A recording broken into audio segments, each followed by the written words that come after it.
Hey everybody, welcome to another episode of Cash That. This is your host, Joe Dellera, and I am super excited to bring you the first official episode of the NBA regular season, and we've got a new sponsor. We are sponsored by Rithmm. Rithmm is the cutting edge of technology in terms of modeling, projections, and everything for you to optimize your NBA research, whether you're a spreads better, a total better, a money line better, or even a player props better. You can create your own models, change your factors, create a system that you can continue to follow and track throughout the course of not only the regular season, but the playoffs to help build and improve your efficiency.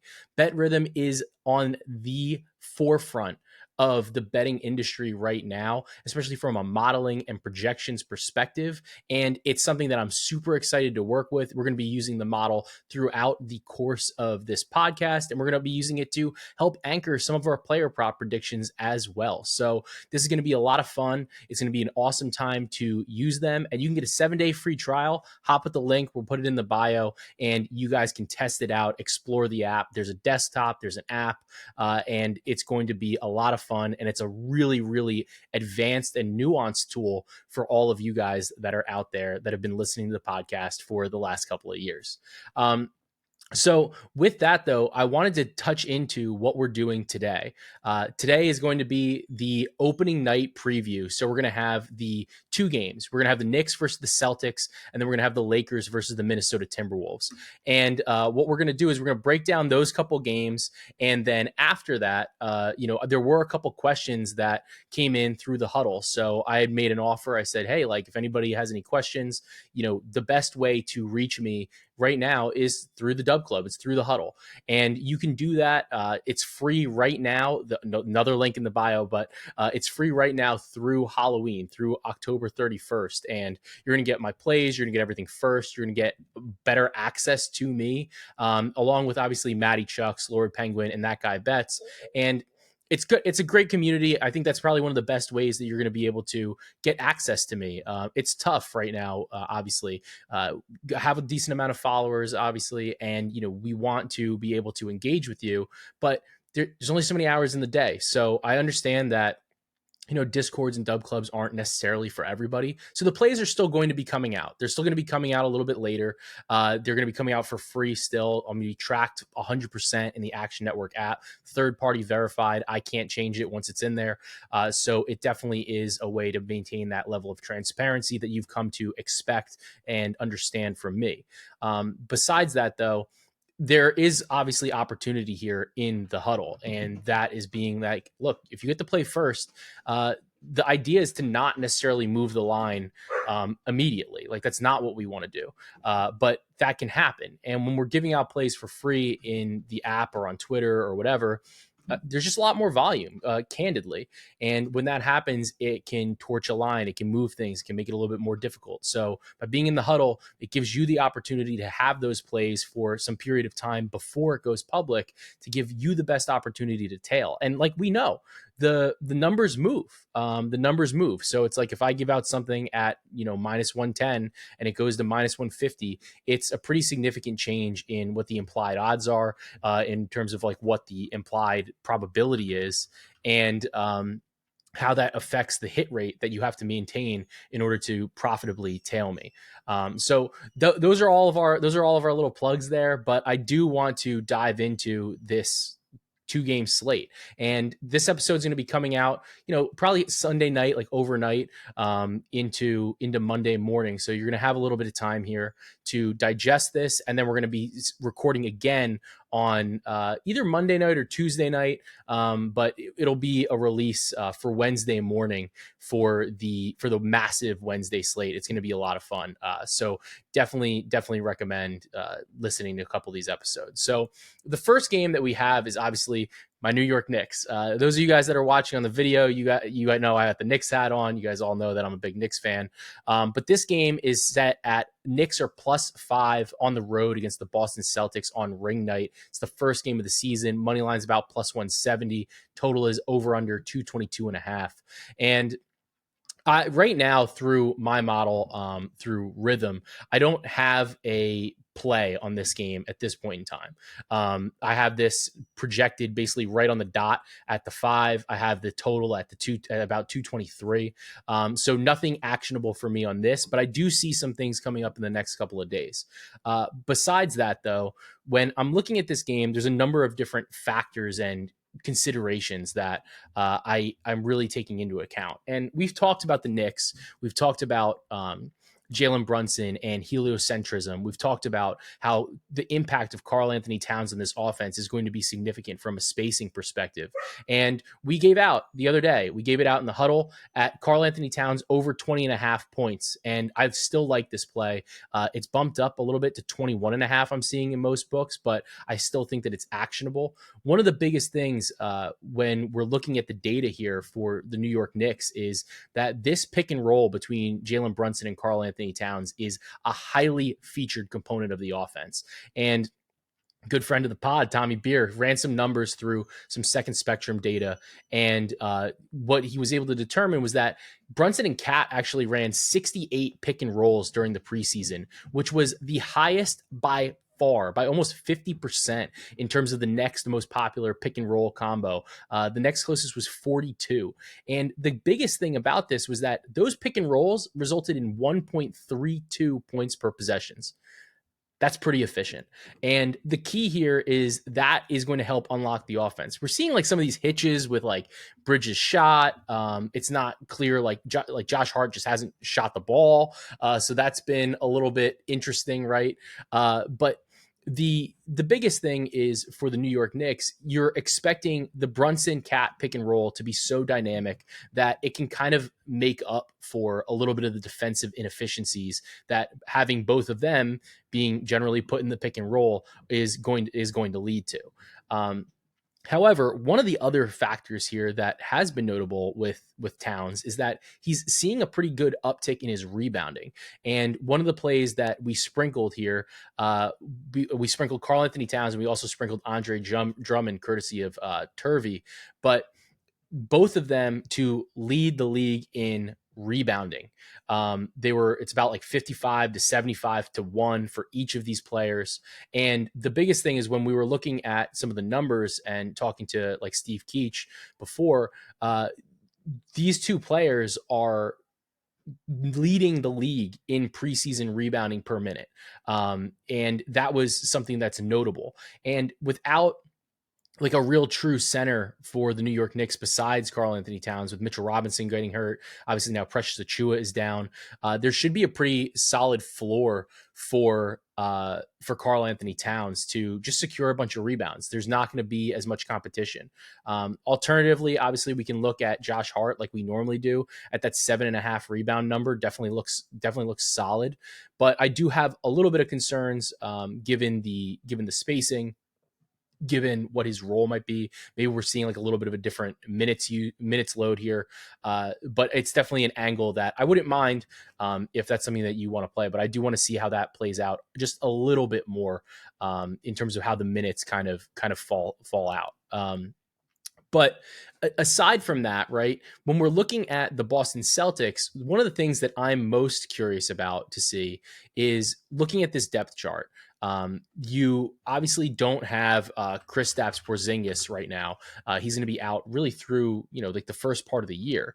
But you're then leaning on what, if you looked at it, you'd say like it feels thin almost, but this is the same lineup, the same rotation that's been absolutely cooking for Boston over the past year. Drew Holiday, he's listed as day-to-day. I would be a little surprised if he doesn't play in the opener. Derek White, Jaylen Brown, Jason Tatum, Al Horford.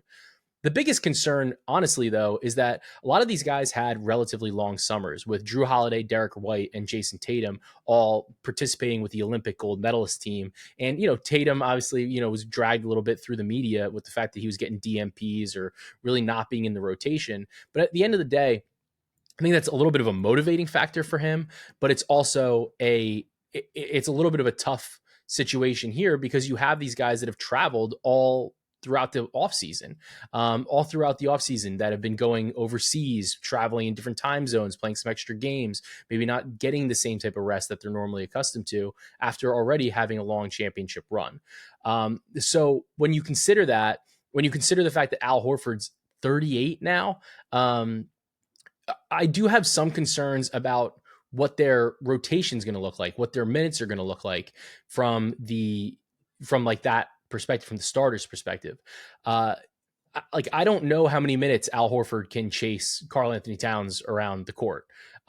It's not a situation where you can just kind of play in a drop. Like you are going to have to play on the perimeter, and if you do play in a drop, you're going to get your ass cooked. So this isn't a good situation for Horford. It's definitely not really a good situation for Kornet. I think maybe we see a little bit more Tillman minutes, but Tillman is not really the most versatile defender either. So this is an opportunity for Boston where you're looking at them, you're looking at the team, you're saying, yeah, like they should win. Like they're probably better. They're the reigning champs. They're the home favorite. They're -5. Like they should be able to take care of business. But I do have some concerns, like personnel wise, right now in this particular matchup. The biggest thing with the Knicks and the biggest conversation around this New York team has been like, it feels like they're built to beat the Celtics. They're built to line up against the Celtics. And to a degree, I think that that's true. When we see Jaylen Brown and Jason Tatum, if you had to design some players to guard them, Josh Hart, OG Anunoby, Mikal Bridges are excellent, excellent options in order to do so. Tatum's line, I think, opened at about 26.5 for his points prop. And that is definitely a spot where I would be leaning towards the under for Tatum. I think this is a very tough matchup for him against the Knicks. In his last 3 meetings against the Knicks, he scored 18, 19, and 25. And the more recent ones were, with a little bit different personnel for New York. So Tatum can obviously get downhill, and not having that same type of rim protection without Mitchell Robinson can make a little bit of a difference. But I struggle to see Tatum playing necessarily like enough minutes here for it to maybe be an issue, because maybe he plays like 33, 34, but at the same time it's just a very tough matchup in terms of lining up alongside of OG Anunoby, Josh Hart, and Mikal Bridges. So for me, I would be looking at an under for Tatum, but I don't necessarily need it. But it's definitely that's the spot or the angle that I would be looking at from that side. Another thing that I'm curious to see from a pace perspective from both of these teams is, do these teams come out, blazing? When we looked at what their numbers were last year in terms of pace, Boston played at the 19th fastest pace, while New York played at the 30th pace, played at one of the slowest paces in the league. So although I have some concerns with the defenses here, because obviously Boston doesn't have Porzingis and the Knicks don't have Mitchell Robinson, and then karl-Anthony Towns is not a great defender. The pace, I think, is going to be maybe a little bit slower. I think that the wing defenders for both of these teams are strong enough to kind of disrupt and make some issues. To me, while I wanted to bet an over here, just based on the Knicks spacing, based on the fact that Boston's offense is just incredible, and the way that they shoot so much threes at volume, I do have a little bit of concerns with an over based on just the pace strictly in and of itself. So I'm curious to see how this game goes. I think it's going to be, I don't want to call it a litmus test, because I don't think that there's been enough games for either of these teams yet. Obviously, the Boston's played plenty of games together, but for the Knicks that to have played enough games together yet to really make like a noticeable impact here. I'm not sure if they're going to have all their plays in order. I'm not sure if they're going to really have all their rotations in order, but I am curious to see how some of the things are going to work out. And I'm very excited, obviously, to see the Brunson Cat pick and roll in real life. So with that, my leans in this game are my bets. I like Towns over 20.5 points. I think the 21.5 is playable. I would look at a Tatum under 26.5. I think I see a 27.5 on MGM. So definitely would look there.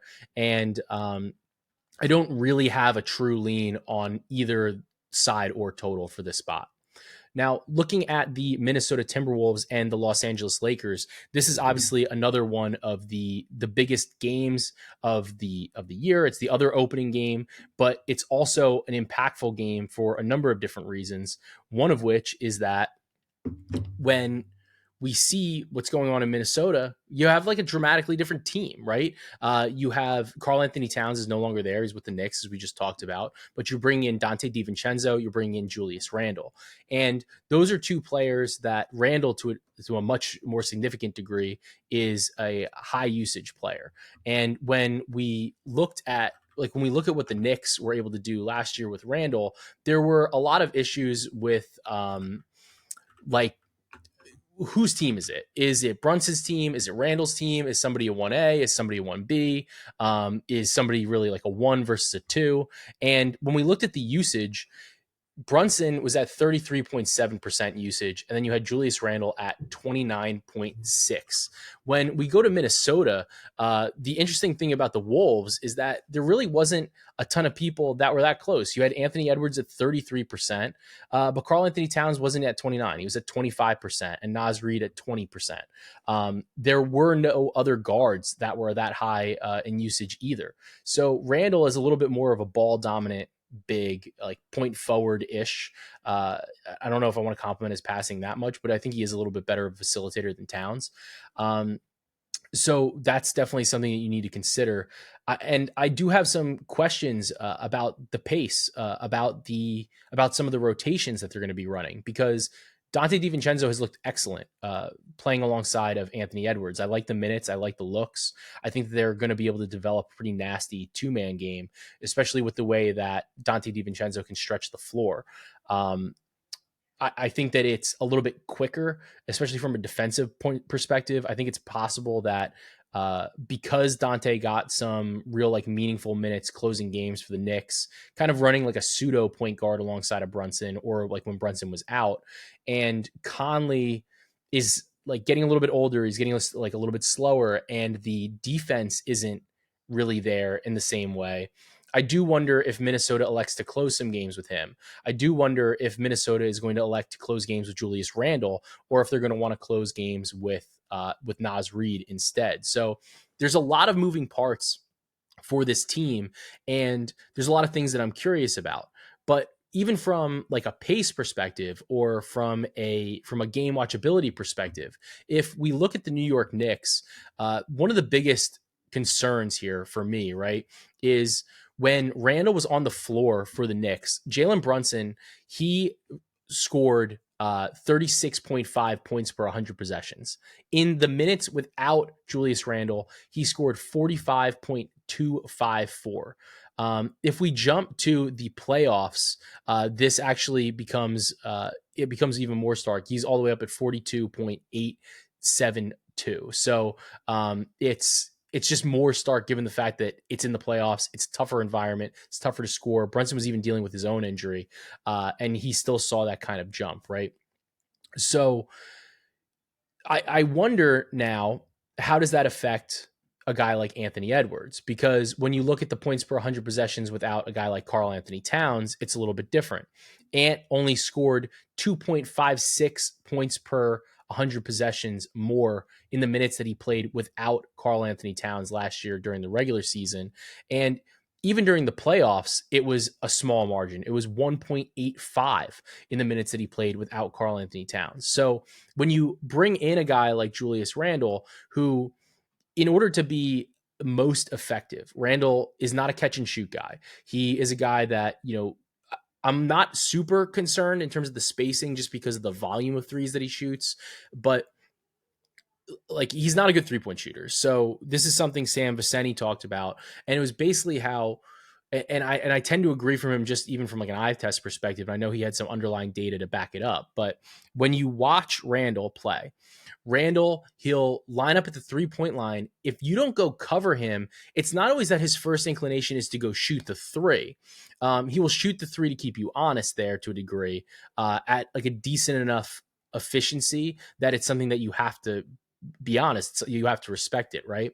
The problem is if you don't come up to him, he is going to get on a head of steam and just attack the rack. And that's when he's probably most effective. The problem for Minnesota, and like, I understand that he was playing a lot of minutes with like a guys like Isaiah Hartenstein or Mitchell Robinson, pretty much always playing with another primary center, right? With another big that wasn't a floor spacer. And Now he's going to go do it again with Gobert, who I think is a better role finisher than some of those other guys, right? But the concern is that from a spacing perspective, there's not as much room still. And how does that impact Anthony Edwards? Because karl-Anthony Towns could stand in the corner, he could hit those threes. And that was like an acceptable form of offense for Minnesota. For Minnesota now with Julius Randle, I don't know if that's really what you want. And as a result, does it change the spacing for Ant? Does it change the looks for Ant? So looking at Edwards now in this first game, Anthony Edwards' points prop is set at as high as I'm seeing a 29.5 in the market, and at Fanatics, which is like fake, honestly. So I can't get down there, but if you can, God bless. And I'm seeing some 28.5s, and I'm even seeing some 26.5s. There's a 28.5 at DraftKings that I was able to get down on a little bit, but there's some 27.5s, and there's even, like I said, a 26.5 at Caesars. To me, I think this is a clear under spot. If we look at Anthony Edwards last season, at let's say 28.5, you know what, we'll call it 27.5 here for this conversation, but just know that the recommended bet is obviously if you can get the 29.5, definitely get it. If you can get 28.5, great. 27.5, I would start to consider reducing your risk a little bit, but he only hit 27.5 points in 44% of games last season. He also only hit this. He doesn't hit this against the Lakers. He's really struggled with this against the Lakers. He's been close, but he hasn't gotten there. Last year, he scored 26, 25, 31, and 27 against the Lakers. He's had a relatively high floor, but the ceiling has not necessarily been there. And he's done this on a ton of volume. 20 shots, 23 shots, 23 shots, 19 shots. When we look at what he averaged last year, generally, he was only averaging about 19.8 shots per game.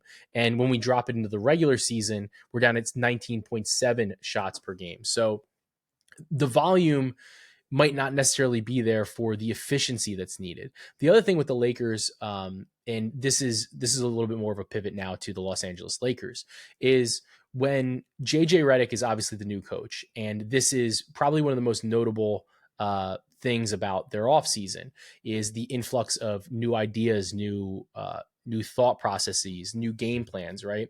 And it's not necessarily that the plays are all new, but I think that they're going to be running a lot more plays. They're going to be running a lot more organized offense.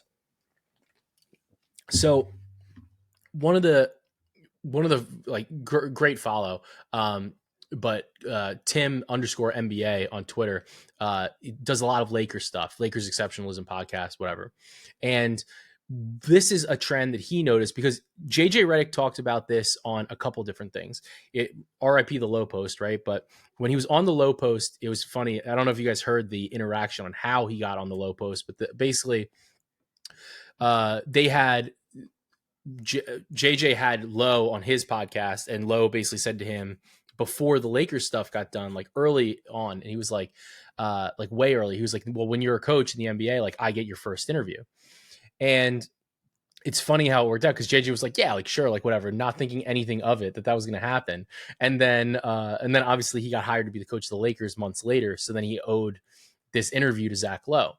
But one of the consistent things that Redick has talked about as he's become the coach and through the interviewing process and through the media is living and working on the margins and creating more opportunities here for the team.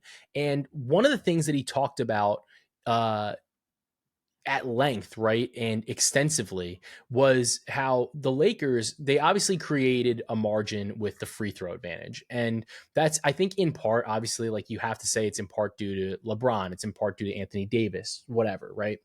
But it's a margin, and it's something that they have an edge in terms of the fouls that are called against them, the amount of free throws they get. And that's not necessarily enough anymore because you have to be able to hit those at a high clip and you have to be able to optimize those.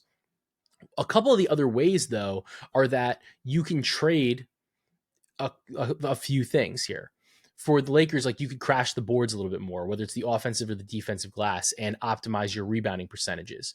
Also, one of the easier ones in terms of game planning, though, is trade your long twos for threes, and the offensive ceiling raises. So when you look at what the Lakers are able to do, the player that this matters, I think, the most for is Anthony Davis. Last year, Anthony Davis took 44 shots between 20 and 23 feet, hit those at a 47.73% clip, according to Jonathan Yim at Coach Yim on Twitter.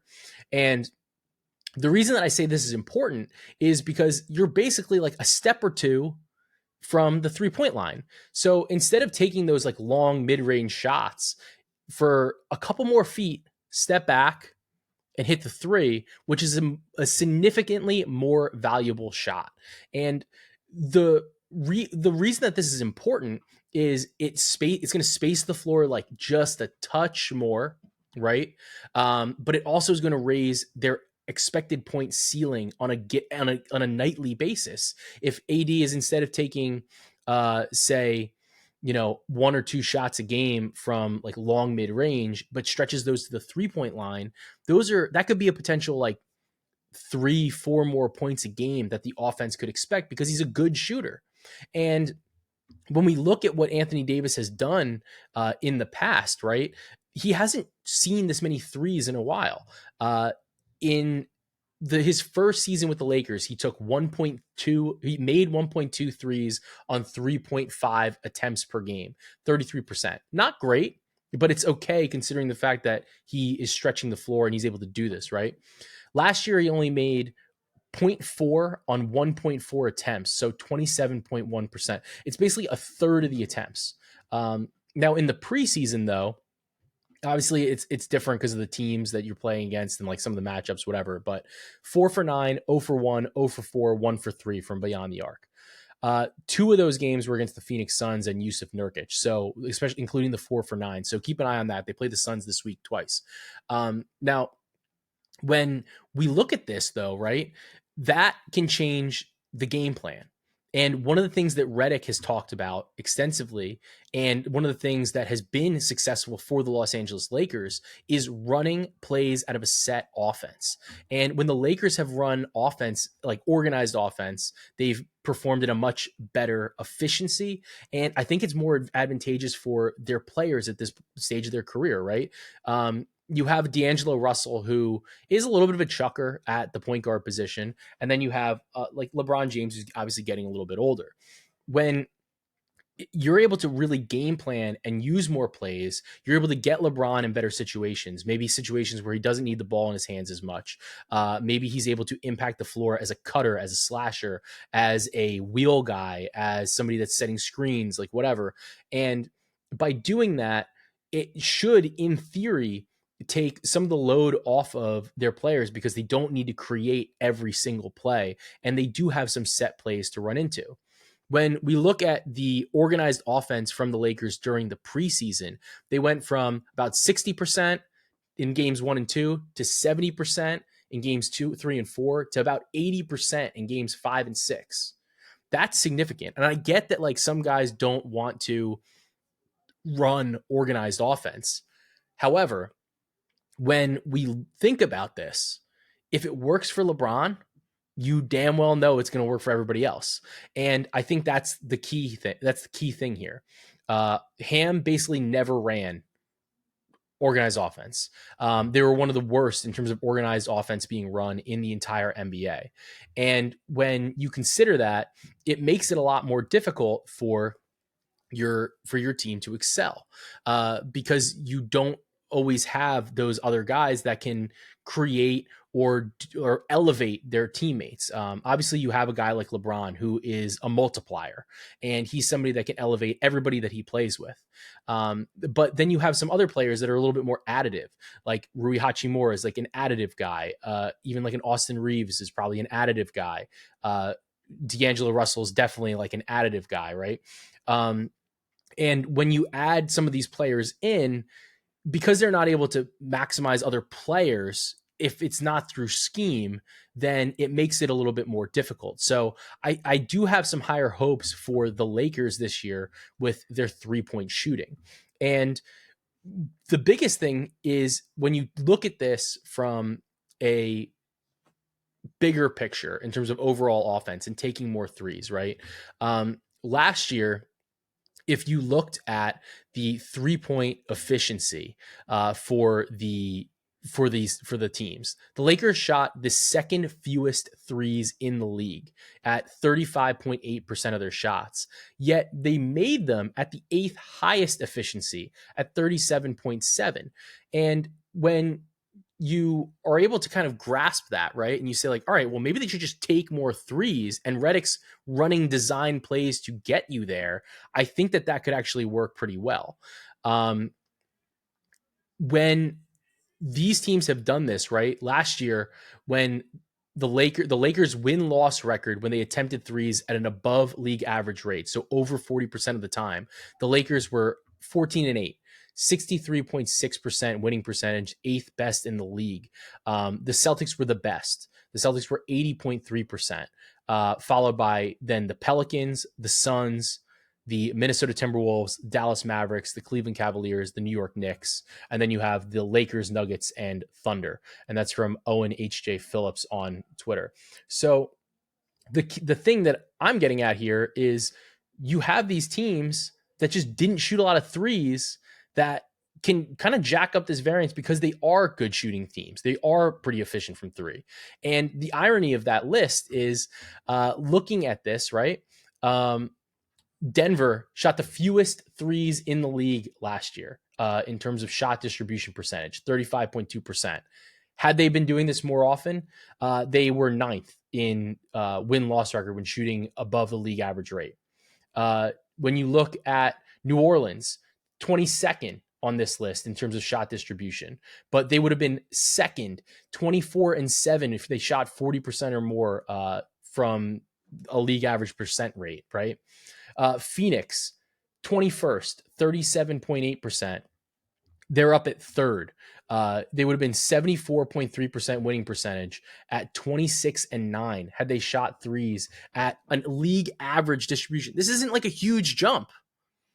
And the biggest thing about Phoenix, and I'll get into Phoenix a little bit more in the next episode, but I'm super high on them from a coaching perspective because you bring in a veteran coach like Mike Budenholzer.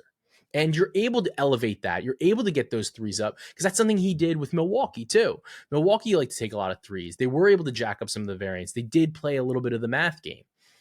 Phoenix, I think, is a team that's going to be able to really take advantage of this and excel this season. It's part of why I'm high on Phoenix. It's part of why we've given out their win total overs. It's part of why we like them to continue to advance in the Western Conference. And I do think that a bet on Budenholzer at Coach of the Year, you can get that at as high as 25-1, is absolutely worth a sprinkle.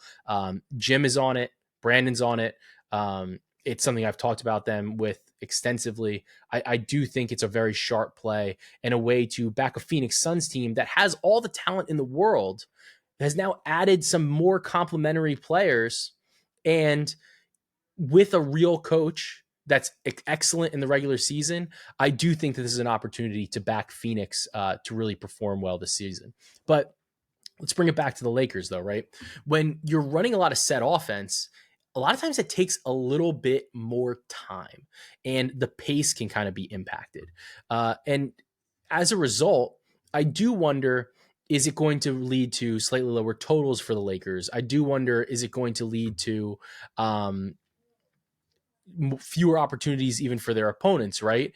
And when we look at the pace, the Lakers played at the fourth fastest pace in the league last year.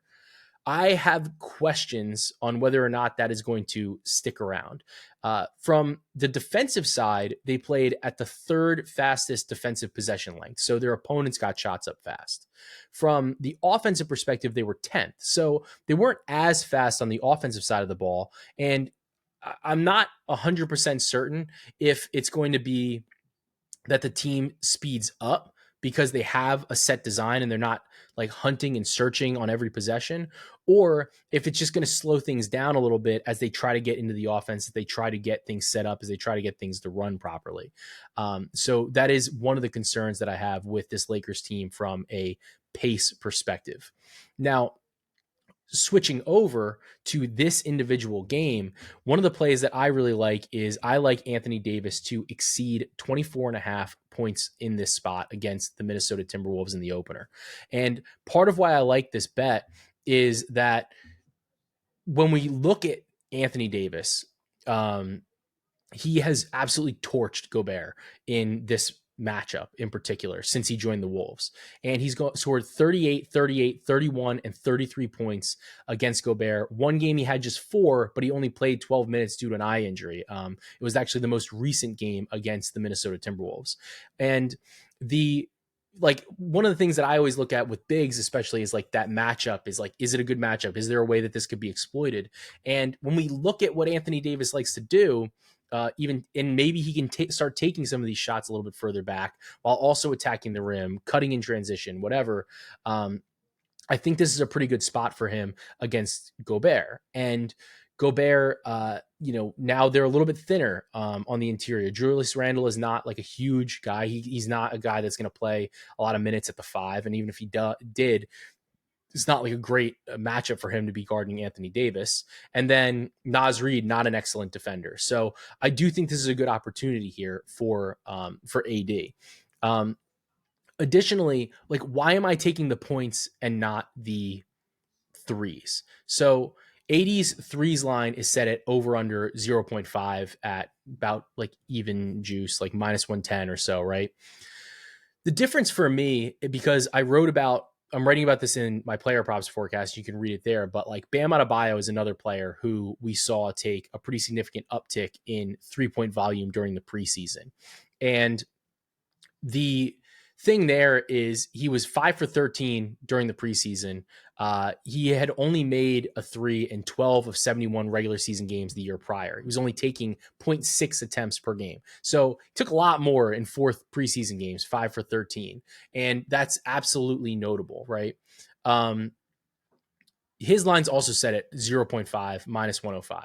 And I know that we hit a 2 threes play in the preseason for Bam, but there's a difference between the way that Bam is situated in the offense and the way that Anthony Davis is situated in the offense. And the key thing here is that Bam is more of like a 3rd, maybe even a 4th option for this Miami Heat offense, whereas Anthony Davis is either like a 1 or the 2 option offensively for the Los Angeles Lakers. So for me, when I'm looking at these two players, for Bam, I might be a little bit more interested in betting on like that little niche angle where I'm like, I think he worked on this. I think it's something that they're going to do. I think this is something that we can take advantage of. For me, for Anthony Davis, what it does instead is that potential uptick in 3-point volume, in shot quality, for example, I see that raises his ceiling from an overall points perspective, in an increase in the higher value of his shots, of his looks. As for Bam, I don't know what the volume is going to be like with a fully healthy Miami Heat roster. So I don't know if I really want to be saying like, oh, I'm going to bet like 17.5 or 18.5 or 19.5 points. I would rather say like, okay, I think he could make a 3 because I think they're going to scheme it in there now because they want that in their offense. Whereas with Anthony Davis, it's like he should be taking a 3 or 2, maybe even 4, maybe 3, maybe 4, whatever. But either way, he's going to be getting plenty of volume. I like my cap with him at 24.5, even if he doesn't take the threes. So I don't need to add in that like game plan variance into the cap for the Anthony Davis points prop. So that's kind of how I ended up here with AD over 24.5 points. So to recap my plays for these games, look, like it's tough. I generally lean the Knicks. I do think this is a good spot for them, but I am a little concerned, obviously, in the first game. In this second one, I am looking at. I like the Lakers a little bit more here. I do think they're healthy. I think they're rolling. I think that the offense seems to be in a good spot in terms of the set plays. And then when you inject some of these late additions with Randall and Dante DiVincenzo into the offense for Minnesota, it does change what's going on there. So I'm looking at Anthony Edwards under, like I said, the 28.5. If you can get the 29.5, that's awesome. But those are the plays that I'm looking at for opening night in the association. Now, I mentioned to you guys that in the Discord, I told everybody, I was like, hey, like hit me up. Like, what questions do you have? Like, let me see what I can address. And I think that it's a good opportunity for people to kind of get at to me, like, and talk to me, ask some questions, right? So had one question about how line movement relates to an odds change when it's that like the line moves, right? From like not like minus 110 to minus 120, but from 8.5 to 9.5 or 23.5 to 24.5 points. So the reason that I think that is, it's a great question. And sometimes it's hard to encapsulate, right? Because when you're looking at smaller numbers, there's like a lot of times resistance. If the move is from like say 2.5 to 3.5, let's say it's like an assist prop, right? When the move is between like 2.5 and 3.5, it gets a little sticky. There's a little bit more of a reliance on moving between the juice, and the sports books are going to say like, well, like we don't want to move it from 2.5 to 3.5. It's going to change our modeling like way too much, right? Um, and that happens often.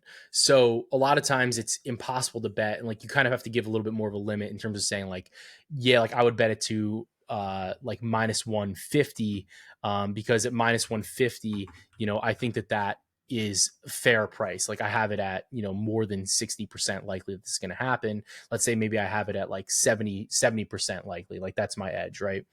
That then it becomes something that you can do.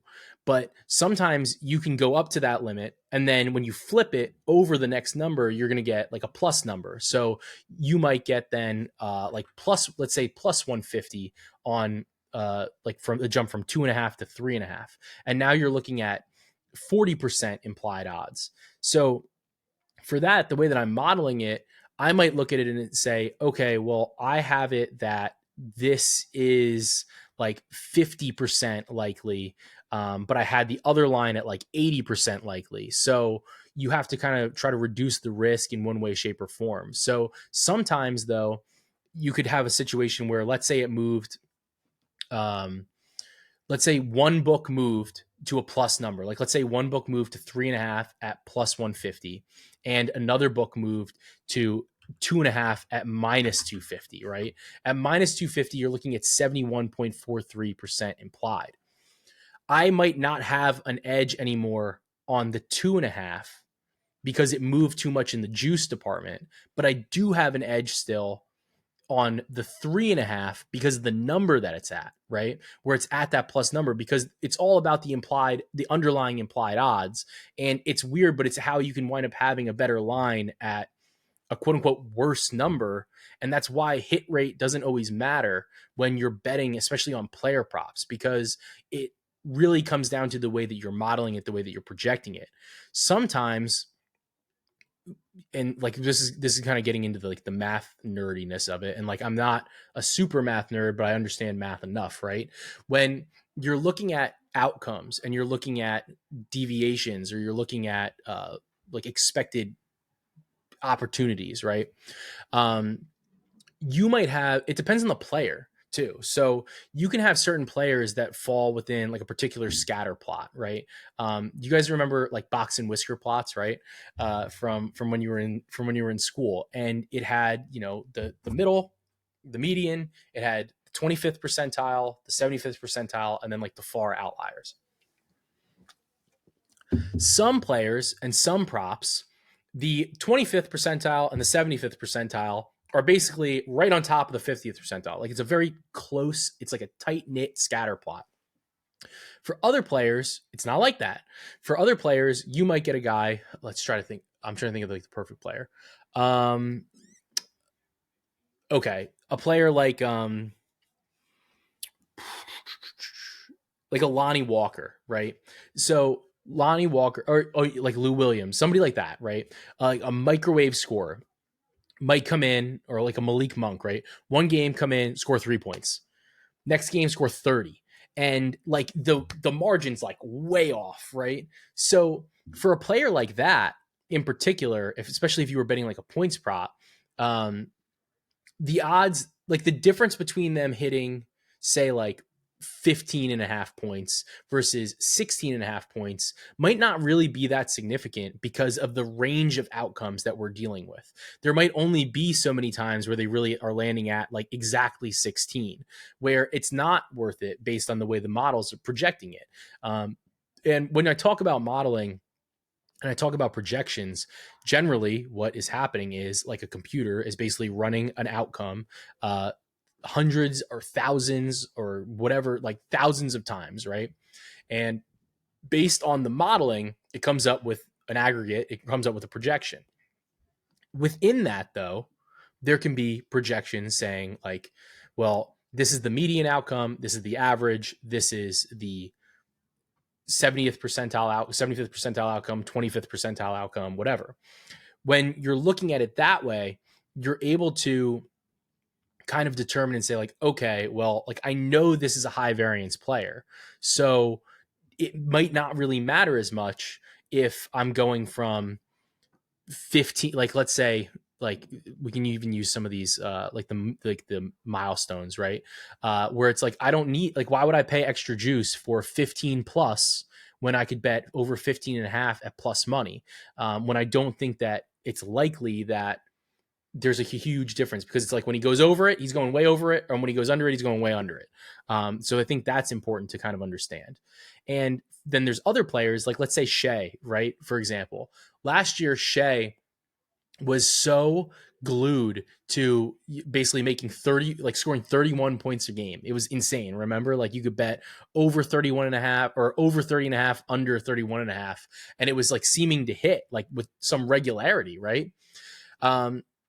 Shea was a player where you might say, like, okay, the margins actually do matter here because his 25th percentile outcomes and his 75th percentile outcomes are so narrow.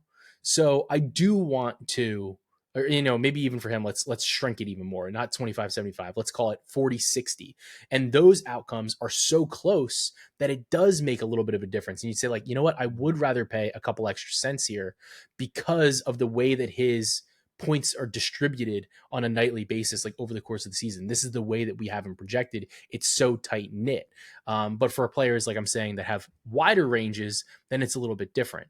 I think that this also helps you when you're betting on ladder opportunities, because, and I'm going to talk about this a little bit more on buckets too, but when you're betting on like a ladder opportunity, you're looking for a player that's not only in a good matchup, but you're also looking for a player that, based on their odds, it's not necessarily aligned with the likelihood, the probability that they hit those 75th, 80th, 95th percentile outcomes.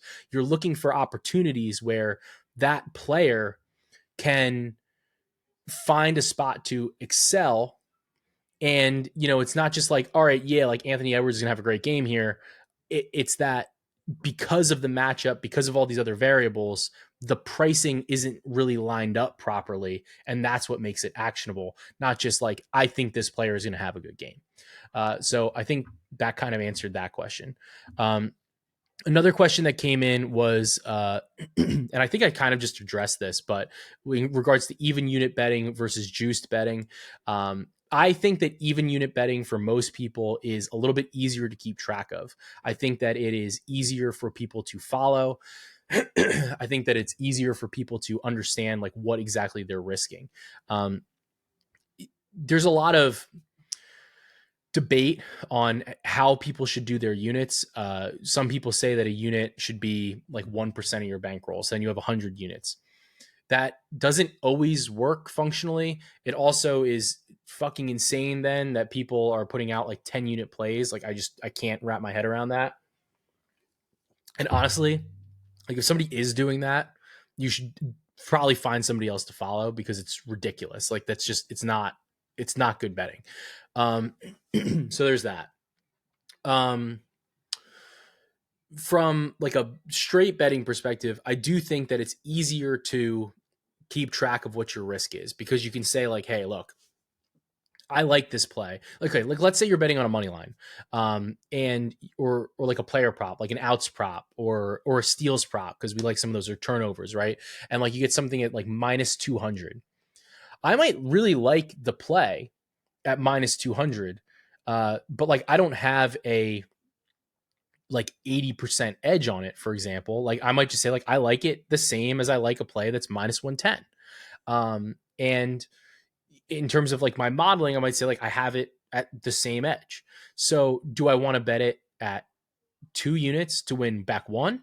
Or would I rather just bet 1 unit to win one? So I think for me, and for a lot of people, it's easier to say, like, okay, well, if I have two plays, one's minus 200, one's minus 110, and I have them at equal value, or so to speak, I think it's easier for people to understand and for easier for people to say, like, all right, well, I like them the same. I'm going to bet them the same, as opposed to having twice as much out on risk on a minus 200 play as a minus 110 play.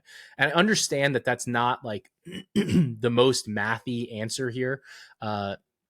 And it might not be like the easiest to understand. But I will say that I think that that's easiest for most people to do, because you're not doing like the underlying analysis. Basically, like you're not doing the underlying math on like a nightly basis. And honestly, like if you are, then you're probably not the person that's like asking this question, because you are able to do the math. You have it modeled in a particular way where you have edges and you're trying to capitalize on that. Okay. Let's see. One other question we had here. Well, we had two, I'll kind of address them together. One was, do you think Orlando can make the next step, and will they make a move this year? To be honest, I'm a little bit low on Orlando. I think that their win total is inflated. I would probably be on an under for them. I think it's 48.5. My big thing with Orlando is that I don't think that they really improve the offense. Like you're looking for internal development from Jalen Suggs, Franz Wagner, and Paolo Banchero, which is fine. And you bring in a guy like a great vet in KCP. But to me, their biggest issue was that they don't have a primary ball handler. Like they don't have a primary engine of the offense. Paolo can do that, but he's not super efficient. And I have questions about some of the shots that he's taking. I have questions about Franz Wagner's shot profile. I have questions about Franz Wagner's offensive ceiling. And I just think that there's better ways to bet Orlando if you think that that's going to happen. You could bet on Wagner to be an all-star, most improved, those types of things.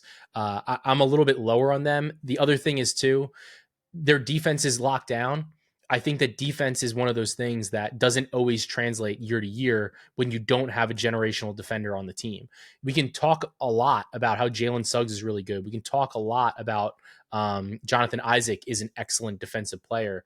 But when we look at Orlando overall, they don't, to me, until Isaac can stay on the floor that long or for that many games, they don't have a guy like a Gobert. They don't have a guy like a Draymond Green. They don't have a guy that's like perpetually in the defensive player of the year conversation. And like, even like a Bam Adebayo, like, even though I have Bam as like a top 5-7 defender, right? Not like a top 2. They don't have that on the team.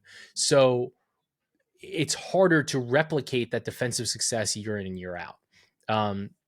Had another question about the Chicago Bulls. 28.5 win total feels a little bit low.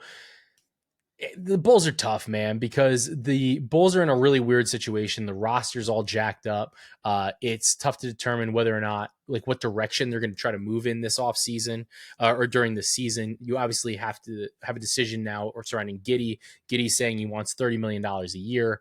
I don't know if that's really feasible. I don't know if that's possible to give a guy that kind of put up a lot of empty calories. I don't know if that really makes a lot of sense. And then now you have Lonzo Ball coming back. Lonzo looks awesome. Like, he looked great in preseason. I'm so happy he's back. I think his game's really good. I think he was really developing as a player. I think this is a really exciting opportunity for Lonzo Ball, and I'm excited to see him play. So I think that that's 100% notable. I think that's 100% a thing. But we don't know. Like, is Zach LaVine going to be on a different team? Are they going to trade Vucevic? Like, what are they going to do? I think that there's too many variables to make like a big swing or a decision on Chicago. It feels like they've made some half measures, but we'll have to see kind of maybe if the roster fits, maybe it'll go okay. But if not, then it wouldn't surprise me to see them being sellers by the trade deadline. So those are a couple of the questions that we got in terms of the questions for this episode that I had some time for, since it was only really like the one game, right?